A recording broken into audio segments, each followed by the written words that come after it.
Meski jabatannya baru berjalan selama 3 tahun, Nazrul Arif tiba-tiba membuat kejutan dengan pengunduran dirinya sebagai Ketua DPRD Pesisir Barat periode 2019-2024. Posisinya pun kini digantikan Agus Ci yang juga sama-sama dari Partai Nasdem. Pengunduran diri Nazrul Arif sebelumnya disebut-sebut karena adanya tekanan partai dan perbedaan pendapat dengan bupati yang juga ada di partai yang sama dengannya. Namun Nazrul menampik dugaan itu dan mengatakan mundur atas inisiatifnya sendiri. Pak, ini murni, saya bilang tadi dengan hati yang tulus dan ikhlas, tidak ada tekanan dari pihak manapun, baik dari keluarga, atau dari pengurus, ataupun dari masyarakat yang lain. Jadi pengunduran diri ini betul-betul murni keinginan saya secara pribadi, dengan dasar tulus dan ikhlas. Usai dilantik, Agus Ci sebagai Ketua DPRD pengganti masih akan membuat perencanaan untuk kegiatan ke depan. Ia akan bekerja sama dengan semua pihak demi kepentingan masyarakat. Menerima amanah yang baru sebagai Ketua DPRD Pesisir Barat yang baru, saya akan meneruskan kerjasama yang lebih baik lagi ke depannya, baik dengan pemerintah daerah maupun dengan kawan-kawan yang lain. Terobosannya Pak, apa Pak? Ya, kita lihat dulu nanti apa yang akan kita programkan dulu kerjanya yang akan datang. Pelantikan dan pengambilan sumpah hingga penyerahan palu pada sidang dipimpin Ketua Pengadilan Negeri Liwa Awaludin Hendra Aprilana. Pelantikan Ketua DPRD baru dihadiri puluhan anggotanya. Rosandi melaporkan dari Pesisir Barat.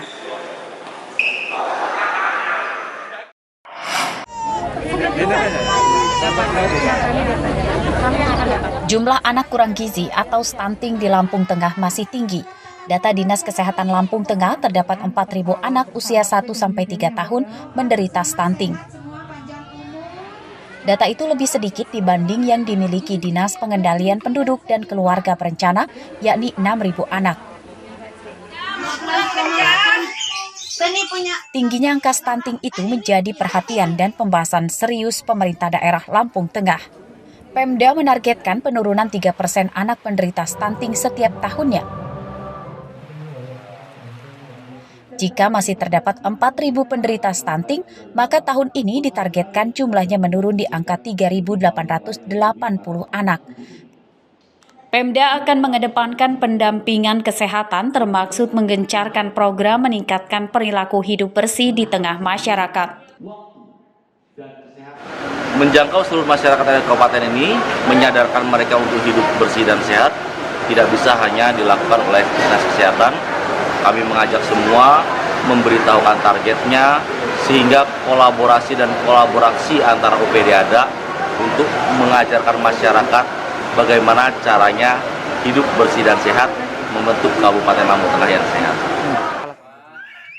Stunting adalah kondisi gagal tumbuh akibat kekurangan gizi pada 1000 hari setelah kelahiran bayi. Kondisi itu berdampak jangka panjang hingga dewasa bahkan lansia karena pertumbuhan otak dan organ lain terganggu.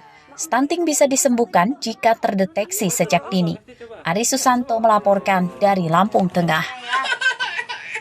Banyak nana dari umnya ya.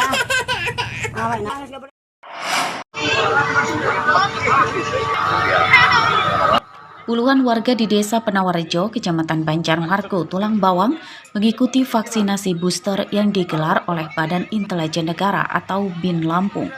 Petugas vaksinasi berasal dari Dinas Kesehatan Tulang Bawang. Petugas menyediakan 1.000 dosis vaksin COVID-19. Tak hanya booster, petugas juga melayani vaksinasi dosis pertama dan kedua. Stok kami menyediakan untuk 1.000 dosis, Mas. Cuman ya tergantung ini masyarakatnya gimana. Untuk antusias masyarakat sendiri sudah mendaftar ada berapa ini Pak? Sejauh ini sudah ada 50-an, Mas. Ini dari kita buka jam 7 tadi, sekarang sudah ada 50-an. Harapan ke depan ya masyarakat segera untuk divaksin untuk kita bisa meningkatkan herd immunity untuk menangkal COVID-19. Vaksinasi ini disambut gembira masyarakat. terlebih bagi mereka yang belum disuntik vaksin booster. Mereka antusias karena pemerintah kembali memberlakukan aturan vaksinasi sebagai syarat untuk mengunjungi tempat publik. Pendapat saya ya bagus karena untuk kesehatan masyarakat sini. Ibu sendiri sudah vaksin berapa kali, Bu? Yang ketiga ini. Gimana pendapat dari masyarakat, Bu?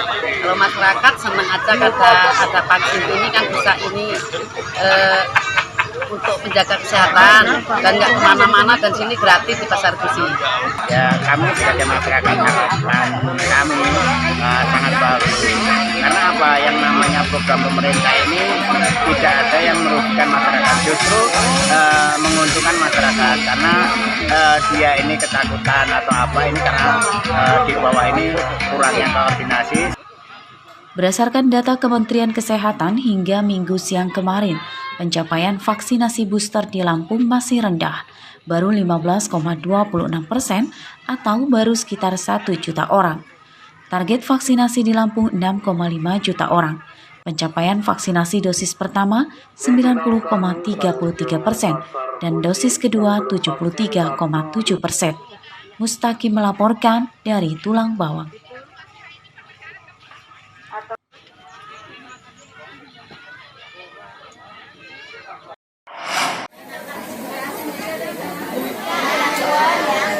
Tahapan pemilu 2024 telah dimulai. Hari ini KPU di seluruh tanah air membuka pendaftaran partai politik yang akan ikut pemilu. Jadwal pendaftaran dimulai 1 hingga 14 Agustus 2022. Sosialisasi tahapan pemilu ini digelar oleh KPU Lampung Selatan hari Minggu kemarin. Selain pengurus partai lama, 4 pengurus partai baru hadir pada acara sosialisasi ini, yakni Partai Umat atau PU, Partai Gelombang Rakyat Indonesia atau Gelora, Partai Kebangkitan Nusantara atau PKN, dan Partai Buruh. Parpol calon peserta pemilu 2024 akan menjalani verifikasi administrasi yang dilakukan sampai 11 September 2022. Verifikasi faktual meliputi pengecekan kantor tetap hingga pengurus dan anggota. Kita memberikan gambaran secara umum kepada politik di tingkat kabupaten, apa saja yang mesti dipersiapkan, apa saja yang mesti dilakukan, dan kita tidak lanjuti di fase-fase verifikasi tersebut.